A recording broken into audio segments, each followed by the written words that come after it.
축복 이덕원. 용수 씨와는 이태 전 삼촌네 가게에서 함께 일한 사이였다. 3월 초부터 6월 말까지였으니까 넉 달에 조금 못 미치는 짧다면 짧고 길다면 긴 시간이었다. 돌이켜보면 개인적으로나 사회적으로나 격동의 시기가 아니었나 싶다. 내 귀향과 상경도 탄핵과 대선도 모두 그해 봄을 전후에 일어난 일이었으니까. 그렇다고 두 가지 일에 관한 기억이 딱 들어맞는 건 아니었다. 그 무렵 나는 세간의 열띤 분위기에서 한 발 옆으로 비켜 서 있었다. 세상 돌아가는 상황을 인터넷으로 대충 파악하고 마는 시기였다. 평소 정치에 무관심한 편이 아니었는데도 그때는 왠지 그랬다. 그래서 나중에 더 자세한 내용을 알게 됐을 때는 내가 체감하며 통과해온 시간이 도리어 낯설게 느껴지기도 했다. 용수 씨를 우연히 본 날, 내가 그런 경험을 얘기하자 여자친구는 눈을 동그랗게 뜨고 물었다. 어디 다른 세상이라도 갔다 왔느냐고. 봄이라고 해도 아직 바람이 찬 3월의 첫 주말 아침이었다. 그래서인지 출근 첫날 아침을 떠올리면 발뿌리에 차이는 이면 도로의 아스팔트가 아주 딱딱했던 기억이 난다. 상가 주택단지 초입에서 한참이나 서성거리다 안으로 들어갔기 때문인지도 모른다. 나는 한자, 복자가 거꾸로 쓰인 출입문과 손에 쥔 휴대폰을 번갈아 바라보고 있었다. 첫날부터 지각을 해서야 쓰겠느냐는 아버지의 성화에 일찍 도착하기는 했지만 바로 들어가자니 서먹한 시간만 길어질 것 같아 마음이 영 내키지 않았다. 어쨌든 지각만 하지 않으면 될 일이 아닌가. 휴대폰 속 숫자가 8시 59분으로 바뀌는 순간 크게 심호흡을 하고 출입문을 향해 성큼성큼 걸어가야지 싶었다. 문득 출입문 위에 달린 빨간 간판이 눈에 띄었다. 양각으로 돌출된 간판에는 중국의 한 지명이 한자로 크게, 한글로 작게 쓰여 있었다.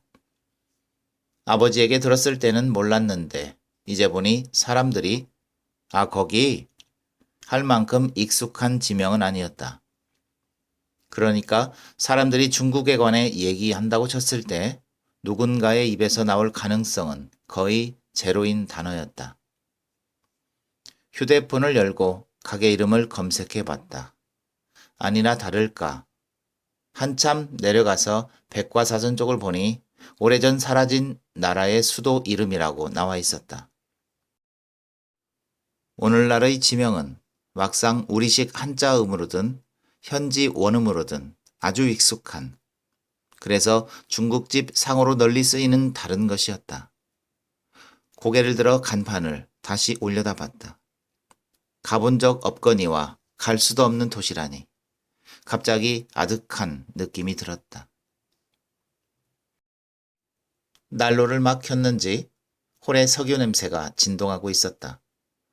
종이컵을 하나씩 들고 난로에 빙 둘러서 있던 남자들이 일제히 나를 돌아봤다. 아까 오토바이에서 내려 안으로 들어갔던 남자들이었는데 아무래도 배달원들 같았다. 내가 고개를 ቁ뻑이며 새로 일하게 된 카운터라고 말하자 그들은 경계를 풀고 종이컵에 담긴 커피를 다시 호로록 댔다. 나는 그들과 잠시 통성명을 나눈 뒤 안쪽으로 들어가 주방문을 열었다. 주방에서는 나보다 10살 많아 보이는 중년 남자들이 벌써부터 분주히 몸을 놀리고 있었다. 나는 눈치껏 간단히 인사만 드리고 주방문을 다시 닫았다. 배달원들은 맛붙은 4인용 식탁 2개에 둘러앉고 있었다. 노란 단무지가 꽉 들어찬 플라스틱 팩과 까만 춘장이 든 스테인리스 통, 깍둑썰기 된 양파가 담긴 비닐봉지, 하얀 일회용 반찬 용기가 식탁 위에 어수선하게 올려져 있었다. 배달 반찬을 싸려는 모양이었다. 나는 미리 봐둔 대로 출입문 밖에 놓인 우산꽂이에서 빗자루와 쓰레받기를 꺼내 들었다. 아직까지는 발 좀 들어보라고 하기가 어려운 사이였으므로 일단 그들 쪽은 내버려 두고 다른 쪽부터 쓸 생각이었다. 배 회장, 어제 반찬 몇 개 남았지? 내용과 달리 목소리는 빽빽거리는 투였다. 비지를 멈추고 배달원들 쪽을 쳐다봤다. 그들 중 맏형이라고 한 남자가 눈을 부릅뜬 채 식탁 끝을 돌아보고 있었다. 어제 남은 거 없습니다. 저녁에 모자라서 제가 10개 더 샀습니다. 맨 끝에 앉은 남자가 그렇게 대답했는데 말끝을 올리는 게 왠지 퉁명스러웠다. 마치 여태 그런 것도 확인하지 않고 뭐 했느냐고 책망이라도 하는 듯 했다. 실제로 그의 말이 끝나자마자 식탁 위에 싸늘한 기운이 감돌았지만 정작 그는 무릎 위에 올려놓은 원기둥 모양의 랩을 매만지는 데만 열중이었다. 배용수. 통성명을 할 때 들은 그의 이름이었다. 가게에서 막내라고 했는데 그를 둘러싼 다른 직원들의 분위기랄까? 그런 분위기에 아랑곳하지 않는 그의 태도랄까? 그런 게 좀 이상해 보였다. 그를 부르는 호칭만 해도 그랬다. 배 회장이라니. 직함은 아니고 별명일 텐데 어떤 사람일지 도무지 감이 오지 않았다. 토실하면서도 발그레한 볼이며 슬리퍼 안으로 한껏 삐져나온 흰 양말 차림의 발이며 그들 중에서도 회장이라는 별명이 가장 어울리지 않아 보이는 친구였기 때문이다. 아버지가 말해주신 사람도 하필 그였다. 아버지는 그의 인상착의를 설명해 주시며 모르는 게 있거든 그에게 물어보면 될 거라고 했다. 삼촌네 가게에 들르셨을 때 보니 그가 숙모의 일을 곧잘 거들어주더라는 것이었다. 배달이 없을 때면 홀로 나와서 전화도 받아주고 테이블 세팅까지 해준다는 모양이었다. 배 회장 한 대 빨고 와서 싸지. 이번에도 맏형의 목소리였다. 전 다 싸고 나서 피울 겁니다. 용수 씨가 냉큼 받아쳤다.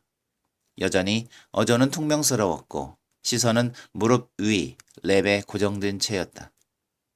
그럼 우리끼리 한 대 후딱 빨고 올게. 맏형이 담배 한 개비를 꺼내 물며 자리에서 일어났다. 옆에 앉아있던 다른 배달원들도 기다렸다는 듯 맏형을 따라 일어났다. 나도 모르게 허리를 세우고 있다. 그런 맏형과 눈이 마주쳐 버렸다. 맏형은 물고 있던 담배를 빼들고는 내게 담배를 피우느냐고 물었다. 그냥 안 피운다고 하면 샌님으로 보일 것 같아 끊은 지 좀 됐다고 대답했다. 맏형은 오, 대단하네 하더니 출입문을 밀고 나갔다. 다른 배달원들도 서로 희죽대면서 맏형의 뒤를 따랐다. 홀에는 이제 용수 씨와 나만 남아 있었다. 지금이 기회구나 싶었다. 나는 슬금슬금 그의 옆으로 다가가서 의자 밑에 빗자루를 밀어넣었다. 다른 배달원들이 돌아오기 전에 서둘러 바닥을 쓸어야 했다. 그렇게 서너 번 비지를 했을까. 어휴 하고 옆에서 긴 한숨 소리가 들렸다. 무심결에 나오는 한숨이라기보다는 다른 사람을 다분히 의식하고 그에게 자신의 못마땅함을 밝히는 그런 한숨이었다. 나는 못 들은 척 고개를 숙인 채 비지를 이어갔다. 이윽고 갑자기 거칠게 의자를 끄는 소리가 나더니 바닥이 쿵쿵 울렸다. 곁눈으로 슬쩍 그의 동태를 살폈다. 그는 식탁 앞에 선 채 빈 반찬 용기들을 쭉 늘어놓고 있었다. 일련의 과정을 혼자서 다 하려는 모양이었다. 그가 혼자 고스톱을 치는 사람처럼 1인 다역을 하며 이리저리 오가는 사이 나는 비지를 대강 마칠 수 있었다.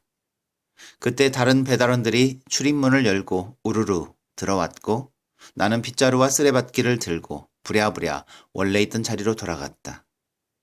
매캐한 담배 냄새가 코를 찔러서 잠시 숨을 참아야 했다. 근데 배 회장, 오늘 단무지 많이 몇 개 싸면 돼? 20개? 아님 30개? 또 맏형이었다. 나는 쓰레받기를 쓰레기통에 기울이며 저 형은 왜 자꾸 저러나 생각했다. 첫날부터 사람 불안하게.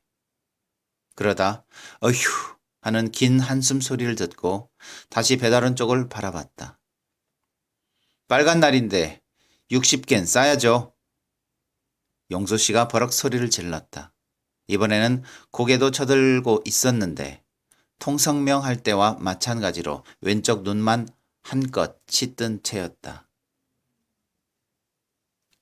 그해 설 연휴 직후 사뭇 다정한 목소리로 전화를 걸어온 아버지는 내게 고향으로 내려와 삼촌네 가게 일을 잠시 도와주면 어떻겠냐고 물으셨다.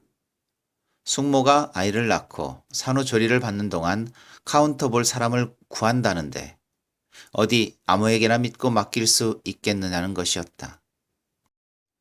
일순 올 것이 왔구나 싶었다. 말은 그렇게 하셔도 삼촌네에서 일머리를 배워 부모님 가게를 물려받으라는 뜻 같았기 때문이다. 자영업자의 자식으로 살아오면서 그 덕에 먹고 입고 배울 수 있었지만 장사에 관해서라면 나는 아는 게 별로 없었다. 많은 부모가 그렇듯 우리 부모님도 자기 자식만은 자신들처럼 살지 않아도 되기를 바라셨고 나 역시 부모님의 그런 기대에 어렵지 않게 부응하리라고 생각했던 것이다. 나로서는 아버지의 제안을 거절할 수 없었다. 지난 몇 년간 이루어지지 않았던 일을 앞으로라고 이루어진다는 보장은 없었으니까.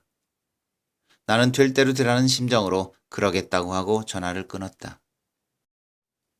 부모님 가게나 삼촌네 가게나 홀보다는 배달의 비중이 훨씬 큰 한국식 중국집이었다.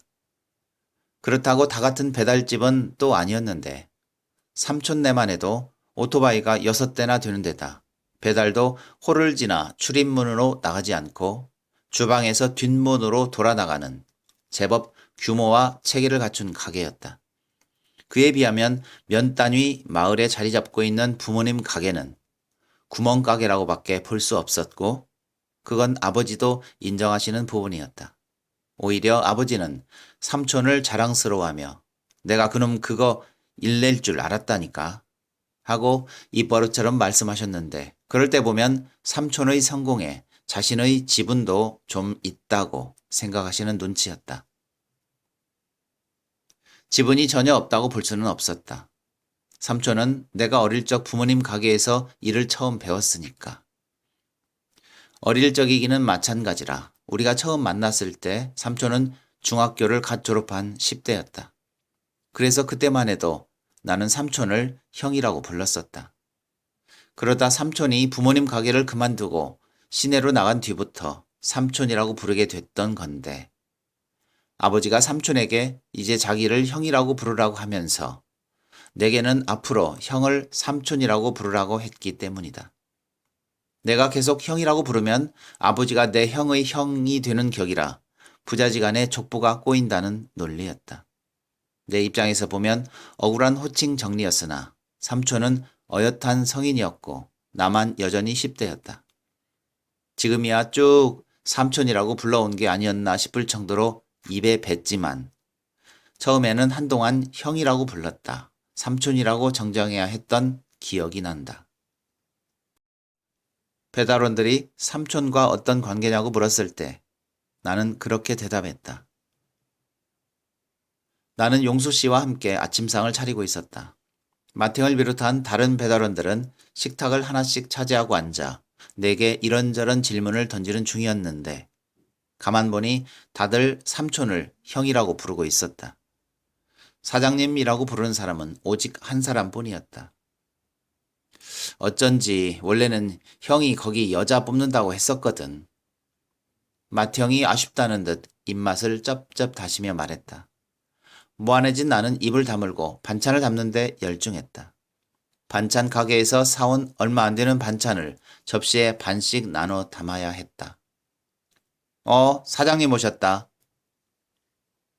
용수 씨가 가게 통유리를 내다보며 중얼거렸다.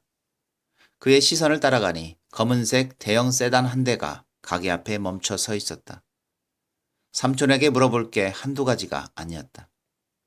나는 비닐 장갑을 양손에 낀 채 가게 앞으로 나가 삼촌을 맞았다.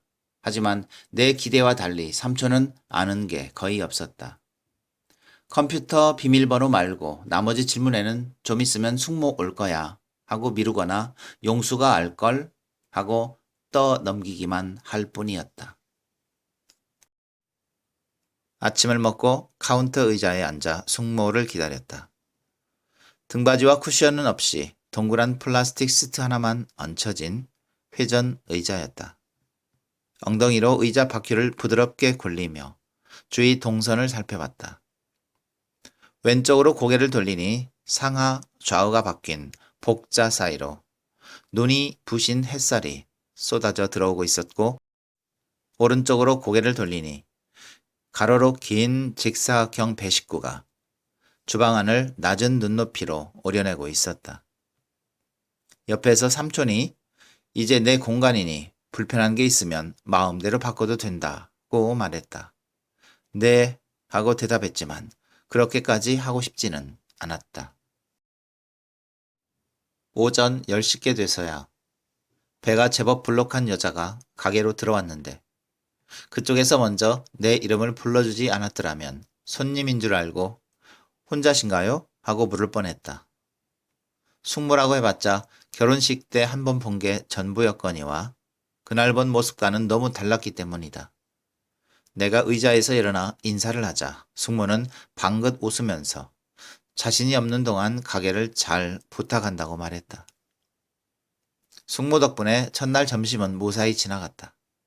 숙모는 2대의 가게 전화와 자신의 휴대폰 앱으로 들어오는 배달 주문을 포스에 입력하면서 동시에 홀 주문을 포스에 입력하고 주방에서 내주는 홀 음식을 서빙하기도 했다. 삼촌은 홀 주문을 받아 숙모에게 알려주고 결제해주기만 하면 그만이었고, 나는 두 사람 사이에 어정쩡하게 서 있다. 손님이 오갈 때마다 물병과 컵을 가져다 주거나 식탁을 치웠다. 점심시간이 끝나고 좀 한가해지자 삼촌은 차를 몰고 어디론가 갔고, 나는 카운터에 놓인 컴퓨터 앞에서 숙모에게 포스 사용법을 배우기 시작했다. 사모님, 어떻게 나오셨어요? 주방문 소리가 나는가 싶더니 뒤에서 혀 짧은 소리가 들렸다. 누군가 싶어 얼른 고개를 돌렸다. 뜻밖에도 용수 씨가 만면에 미소를 머금은 채 서 있었다. 아침 내내 본 그가 맞나 싶을 정도로 완전히 다른 사람 같은 얼굴이었다. 점심을 먹은 뒤 그는 한술 더 떠서 그릇을 찾으러 다녀오는 길에 샀다며 유명 프랜차이즈 아이스크림을 숙모에게 건넸다. 숙모가 좋아하는 맛만 골랐다는 걸 보면 처음 사온 게 아닌 듯 했다. 그 아이스크림 때문에 작은 소동이 벌어지기도 했는데 숙모가 내게 아이스크림을 덜어주려고 하자 그가 사모님 드시라고 사온 건데 하며 홀에서 지키고 섰던 것이다. 중간에서 난처해지는 숙모에게 나는 괜찮다고 아이스크림 별로 안 좋아한다고 말했고 그제야 그도 안심한 듯 주방으로 들어갔다. 숙모는 용수 씨가 좀 별나요 하면서 아이스크림을 덜어 내게 건넸다. 나는 주위를 한번 둘러본 다음 아이스크림을 한 숟갈 떠서 입으로 가져갔다. 좋아하지 않고는 배길 수 없는 달콤한 맛이었다. 출근길에 봄비가 부슬부슬 내린 날이었다. 궂은 날씨 때문인지 영업시간이 되기 무섭게 배달 주문이 밀려들었다. 아침을 먹고 바로 카운터 앞에 앉았다. 45분이 지나서야 겨우 허리를 펼 수 있었다. 어느새 사위가 밝아져 있었는데 아닌 게 아니라 출입문으로 희뿌연 햇살이 들어오고 있었다. 나는 안으로 들여놓았던 우산꽂이를 들어 출입문 밖에 도로 내다 놓았다. 언제 비가 내렸나 싶게 날씨가 쾌청했다. 카운터로 돌아오는데 배식구 사이에서 알록달록한 비옷들이 어른거리고 있었다. 배식구로 다가가서 고개를 들이밀었다. 미지근한 공기와 요란한 소음이 훅 얼굴을 덮쳤다. 바스락거리는 초록색 비옷의 끝자락을 잡아당기자 마티형이 놀란 토끼 눈으로 뒤를 돌아봤다. 나는 비가 그쳤으니 비옷을 벗으셔도 되겠다고 말했다. 그러자 마티형은 비옷의 단추를 끌으며 자기가 비옷만 입으면 비가 그친다고 투덜거렸다. 자신이 비옷을 벗으면 이제 비가 또 막 쏟아질 거라고 호언장담하기도 했다. W는 달룡이들이 축복받은 도시라니까? 옆에서 삼촌이 콧웃음을 치며 말했다. 삼촌은 늘 그렇듯 홀 한복판에 놓인 식탁 앞에 앉아 벽걸이 텔레비전을 올려다보고 있었다. 이따금 잊고 있던 걸 떠올린 듯 분홍색 아령을 들어 올렸다 내렸다 하기도 했는데 주방에서 직접 웍을 돌리던 시절에 생긴 테니스 엘보 때문에 하는 재활 운동이라고 했다. 나는 카운터 의자에 앉으며 네? 하고 물었다. 삼촌은 텔레비전에서 시선을 떼지 않은 채 WC에는 눈도 비도 많이 오지 않거니와 와도 꼭 아침이나 밤에만 온다고 대답했다. 그러나 배달원들의 입장에서 보면 일하기 좋은 도시라고. WC에서 태어나 20년 가까이 살았지만 처음 듣는 소리였다. 고개를 끄덕거리면서 머릿속으로는 학창시절을 더듬어 봤다. 희한하게도 정말 눈빛 탓에 휴교가 돼 신이 났던 기억이나 소풍이 연계돼 낙담했던 기억, 텔레비전 기상특보에 WC가 나와 신기해했던 기억 같은 건 떠오르지 않았다. 어째 오랜 친구의 괴벽을 알게 된 기분이었다. 이상한 건 날씨에 관한 기억만이 아니었다. 삼촌의 말에는 분명 뼈가 들어있었다. 실제로 배달원들이 축복받은 도시라는 삼촌의 말은 배달 음식점 사장이 축복받지 못한 도시라는 푸념처럼 들렸다. 아무래도 낮 동안 눈이나 비가 와야 사람들이 밖으로 나가지 않고 실내에서 음식을 배달시켜 먹기 때문인 모양이었다. 하지만 내가 보기에 삼촌네 가게는 눈, 비 따위를 바라지 않아도 될 만큼 충분히 바빴다. 나만 해도 벌써 일이 버거울 정도였는데 숙모가 알려준 노하우를 총동원해도 혼자서는 도저히 역부족이었다. 물론 점심때와 저녁때는 삼촌이 옆에 있었다. 내가 눈, 코, 뜰 새 없이 바쁘면 삼촌은 나 대신 전화를 받아주거나 홀 계산을 맡아주거나 손님이 여기요 하고 부른 이유를 알려줬다. 문제는 그러다가도 한숨 돌릴만 하다 싶으면 바로 삼촌이 가게를 빠져나간다는 점이었다. 그러니 어쩌다 초저녁부터 배달 주문과 홀 손님이 동시에 몰리기라도 하면 나 혼자 허둥지둥할 수밖에 없었다. 음식을 나르는데 전화벨은 울려대지. 전화 받고 있는 걸 뻔히 보고도 계산해달라고 손님은 보채지. 몸이 두 개라도 모자랄 지경이었다.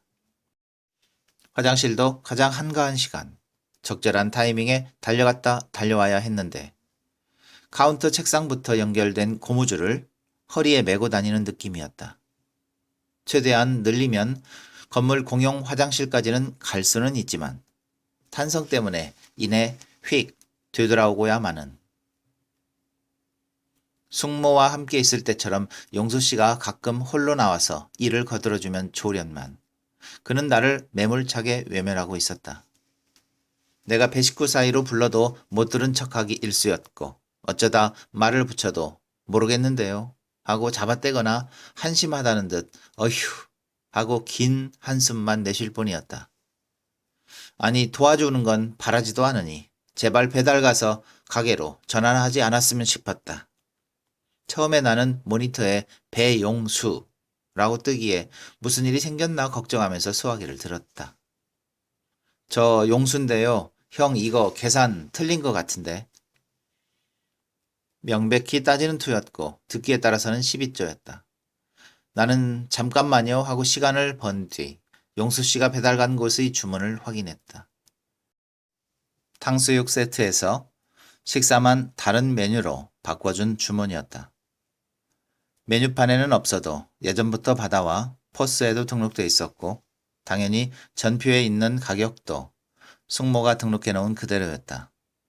그가 틀리고 내가 맞을 수밖에 없는 상황이었던 셈이다.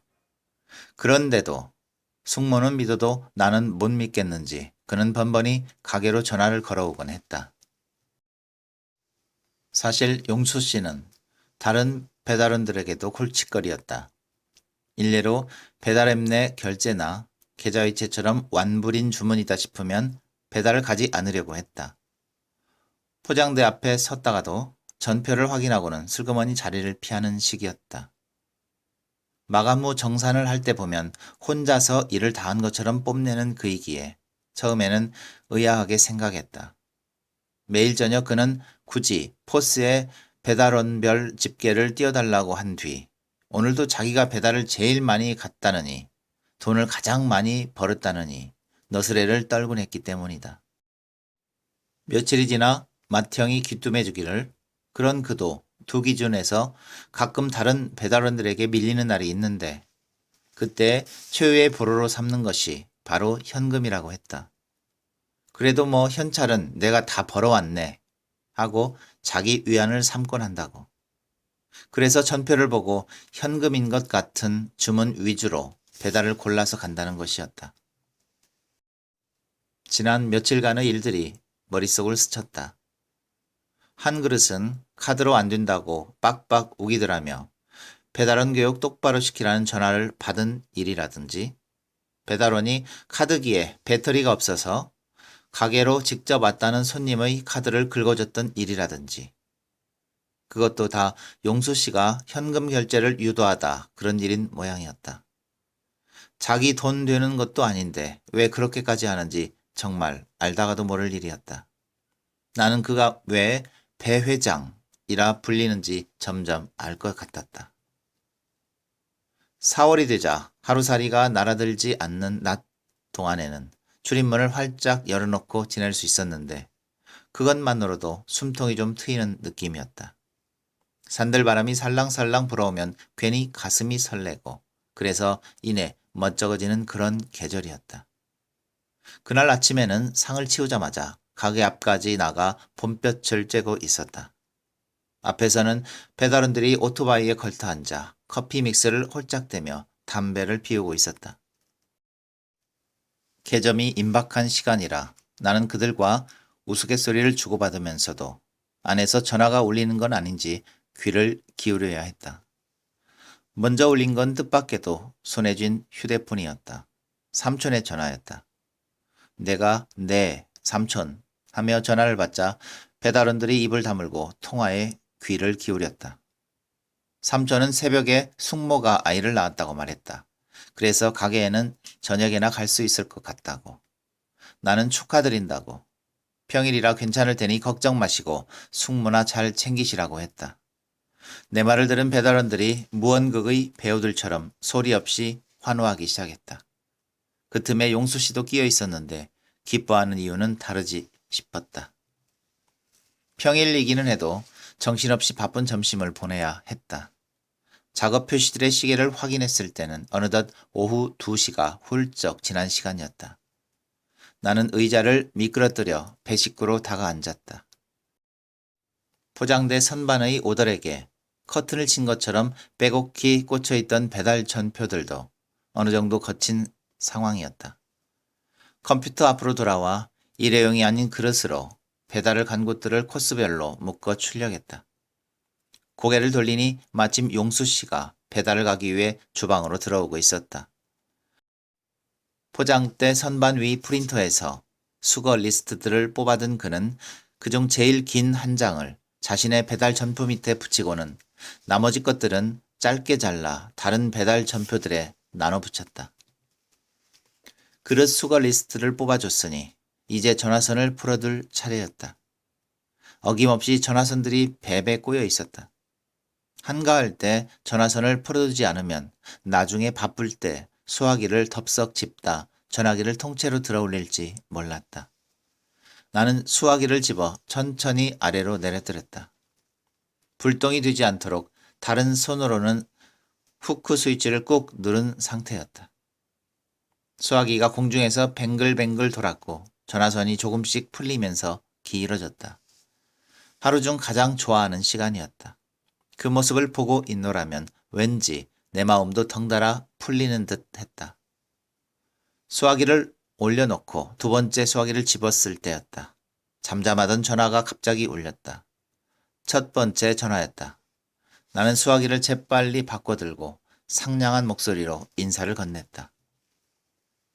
전화를 끊고 음료수 냉장고에서 겨자가 담긴 페트병을 꺼냈다.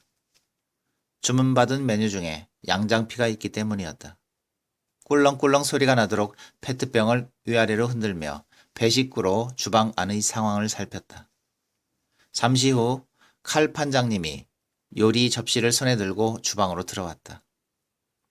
데친 해산물과 채 썬 채소가 접시 가장자리에 빙 둘러져 있었다. 화덕 앞에 서 있던 실장님이 칼 판장님을 힐끗 돌아보고는 재료가 담긴 플라스틱 바구니를 웍에 엎었다. 웍이 한 마리 용처럼 불을 확 뿜더니 몇 번 돌아가다 멎었다.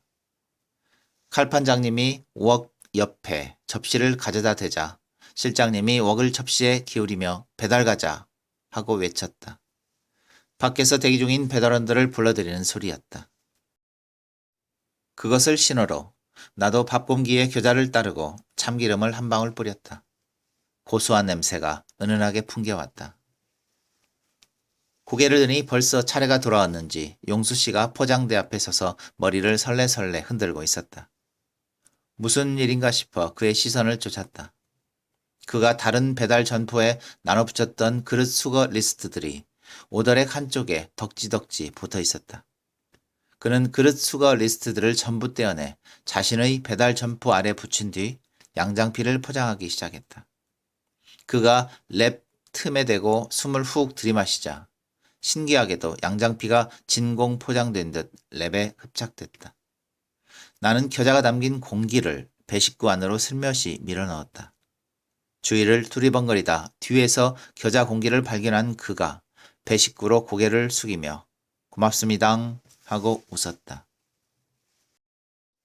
하루는 아침에 시제를 나눠주고 보니 용수 씨가 지폐를 뒤집고 돌려가며 새로 포개고 있었다. 아, 헌돈이 왜 이렇게 많아? 하고 투덜거리기도 했다. 이튿날부터 나는 그의 시제만큼은 새 돈에 가까운 걸로 챙겼고 지폐의 방향도 한쪽으로 맞춰서 줬다. 언젠가 펄쩍 뛰는 모습을 본 뒤로는 그가 쓰지 않으면 그의 휴대폰 충전기를 서랍에 넣어 다른 사람이 쓰지 못하도록 해줬고 마감 후 정산을 하다 그가 현금이 많아 세기도 힘들다고 너스레를 떨면 역시 에이스 하고 추어 올려줬다. 그러자 그가 몰라보게 달라졌는데 계산이 틀린 거 아니냐는 확인 전화를 하지 않는 건 물론이고 배달이 없을 때면 홀로 나와 숙모에게 그랬던 것처럼 내 일도 거들어줬던 것이다. 용수 씨가 배달통을 들고 밖으로 나가고 10분쯤 지났을 때였다. 양장피를 주문한 손님에게서 전화가 다시 걸려왔다. 나는 심호흡을 크게 한 뒤 수화기를 들었다. 아니, 뭐 이렇게 오래 걸려? 시킨 지 1시간이 다 됐구만. 죄송하다고 대답하면서 눈으로는 포스에 찍힌 주문 시간을 확인했다. 손님의 말과 달리 주문한 지 40분이 막 지난 시간이었다. 하지만 그런 사실을 지적해봤자 본전도 못 찾을 게 뻔했다. 씩씩거리는 그에게 나는 죄송하다고 도착하실 때 됐을 거라고 한 뒤 전화를 끊었다. 40분가량 더 흘렀을까? 용수 씨가 주방 뒷문으로 들어왔다. 나는 불안한 마음에 그에게 이리 와보라고 손짓했다. 용수 씨, 배달 갔던 데서 뭘 안 해요? 용수 씨가 배달통을 내려놓고 배식구로 다가와 허리를 숙였다. 예, 아무 말 안 하던데요? 용수 씨가 고개를 갸웃거리며 대답했다. 아, 다행이네. 좀 막대 먹은 사람 같길래 걱정했는데. 왜요? 그 새끼가 형한테 지랄했어요? 용수 씨가 오히려 나를 걱정해주며 물었다. 나는 아니요 하며 모니터로 얼른 고개를 돌렸다. 뿌옇게 흐려지는 눈으로 작업 표시들의 시계를 확인했다. 마감까지는 아직 시간이 많이 남아 있었다.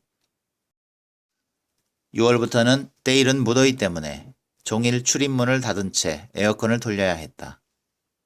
믹스 커피를 양껏 타 주방 냉장고에 넣어두고 마시는데도 배달원들은 수시로 홀로 나왔고 한 번 나오면 최대한 오래 머무르려고 했다. 그때마다 다들 와, 여긴 천국이네. 천국.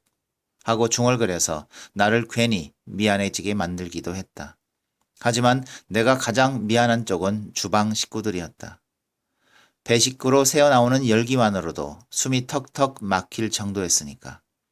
아닌 게 아니라 전과 달리 지나가는 얼굴들이 잔뜩 일그러져 있었고 들려오는 대화에도 짜증이 역력히 배어 있었다. 나로서는 주문을 넣을 때마다 슬금슬금 눈치를 보지 않을 수 없었다.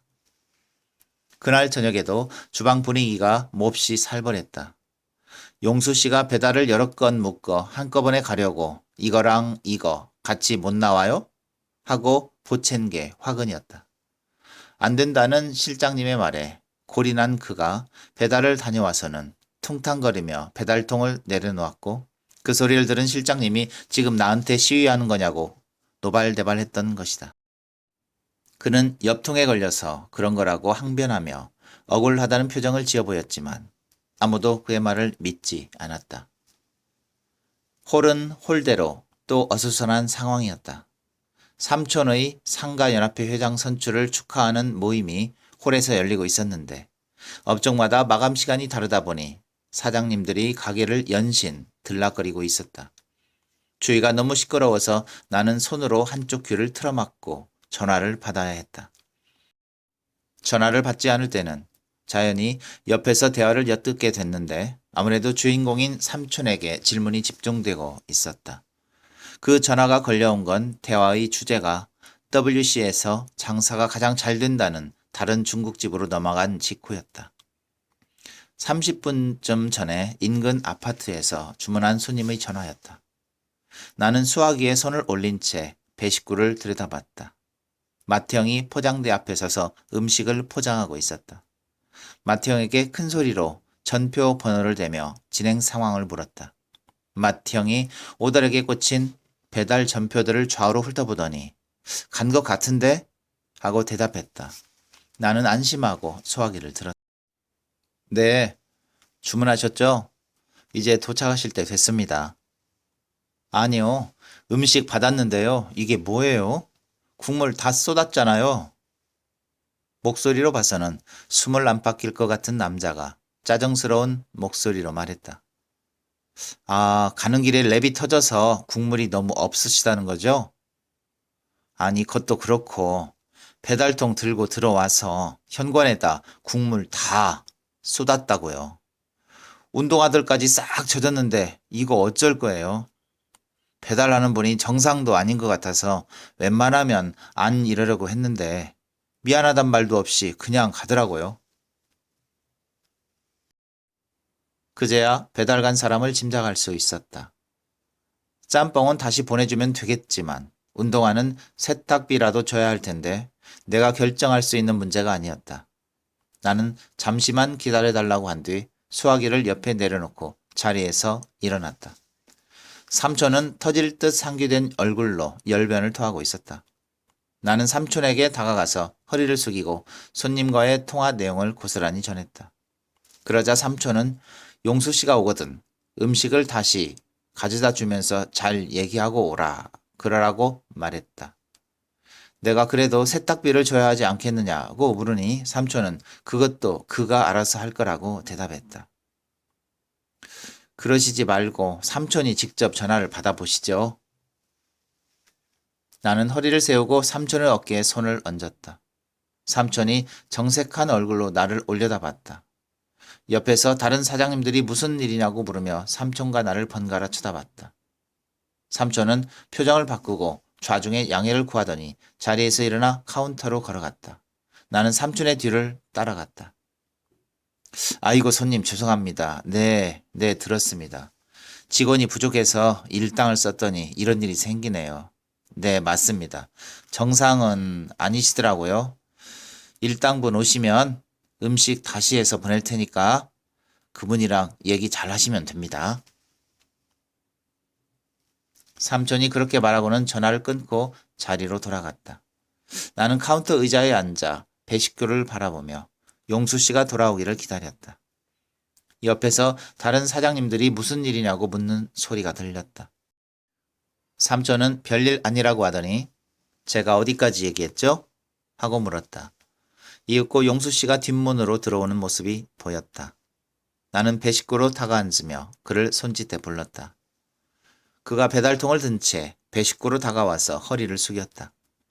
내가 손님과의 통화 내용과 삼촌의 지시를 차례로 전하자 그는 아이씨 하더니 짬뽕을 담아 들고 밖으로 다시 나갔다. 고개를 돌려 삼촌을 바라봤다. 삼촌과 다른 사장님들은 아직도 WC에서 장사가 가장 잘 된다는 중국집에 관해 얘기하고 있었다. 근데 이제 이 사장네가 넘버원 돼야지? 한 사장님이 삼촌에게 물었다. 아유, 거긴 못 따라가요. 거긴 완전 공장이에요, 공장.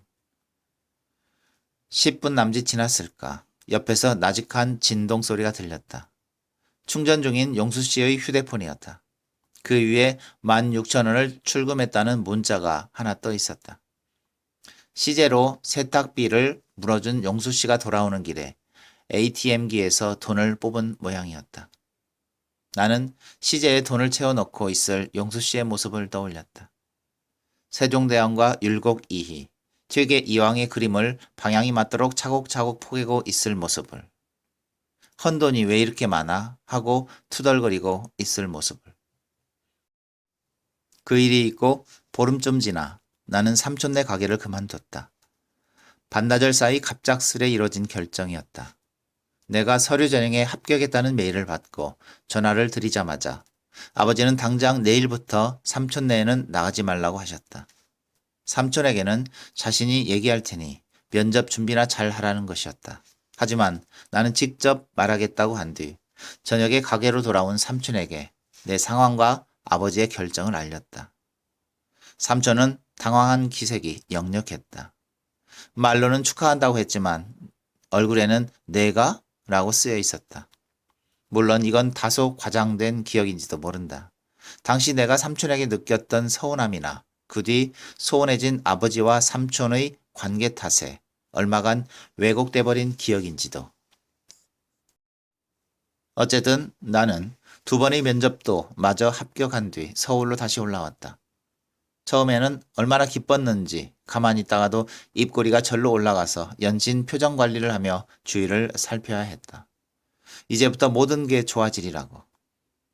내 삶이 좋은 쪽으로 바뀌리라고 생각했던 것 같다. 하지만 아주 좋아진 게 아니라는 걸 깨닫는 데는 그리 오랜 시간이 걸리지 않았다. 내용물은 그대로인데 포장만 바뀐 느낌이었달까. 어쩌면 꽤나 공평한 일인지도 몰랐다. 그해 봄까지만 해도 나는 앞으로 모든 게 나빠지리라고만 생각했었으니까. 모든 게 나빠지리라고 생각했었을 때 아주 나빠지지는 않았던 것과 마찬가지로 모든 게 좋아지리라고 생각했을 때도 아주 좋아지지 않았을 뿐이었다. 그렇게 생각하면 나로서는 손해를 본 게 별로 없는 셈이었는데 그래도 뒷맛이 씁쓸한 건 어쩔 수 없었다. 용수 씨를 본 건 그런 씁쓸함이 극에 달해 있던 지난 금요일 점심이었다. 나는 팀 동료들과 기분 전환 삼아 외식을 하고 회사 앞 사거리에서 보행 신호를 기다리고 있었다. 하루 사이 뚝 떨어진 기온 때문에 코트 안으로 몸을 잔뜩 웅크린 채 구둣발을 종종거려야 했다. 이윽고 파란불이 들어오면서 차들이 일제히 정지선 언저리에 멈춰 섰고 우리는 길을 건너기 시작했다. 그때 차들 사이에서 오토바이가 하나둘 빠져나오더니 횡단보도를 가로질렀다. 하나같이 안장 뒤에 배달 박스가 달린 영업용 오토바이들이었다. 횡단보도를 반 정도 건넜을 즈음 나는 앞쪽에 서 있는 오토바이들 가운데에서 용수 씨를 발견할 수 있었다.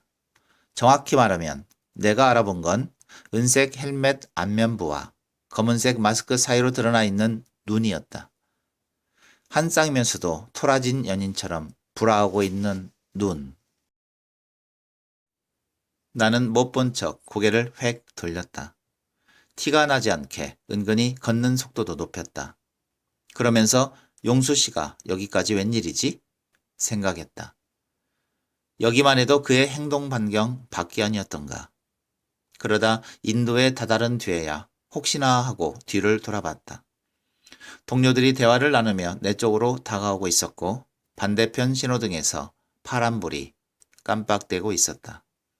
나는 주위를 두리번거리면서 용수 씨를 찾았다. 하지만 오토바이들은 모두 사라지고 없었다. 멀리 반대편 도로를 바라봤다. 오토바이 67대가 미끄러지듯 도로 위를 내달리고 있었다. 오토바이들은 차들 사이로 사라졌다 나타나면서 점점 작아졌고 이내 점처럼 작아지더니 지평선 너머로 하나둘 자취를 감췄다. 지평선 위로 뿌옇게 흐린 하늘이 눈에 들어왔다. 눈이 내릴지 모른다더니 금방이라도 쏟아질 기세였다. 문득 이런 날이면 용수 씨가 교통사고 후유증 때문에 간밤에 한숨도 못 잤다고 넋두리를 늘어놓던 게 생각났다.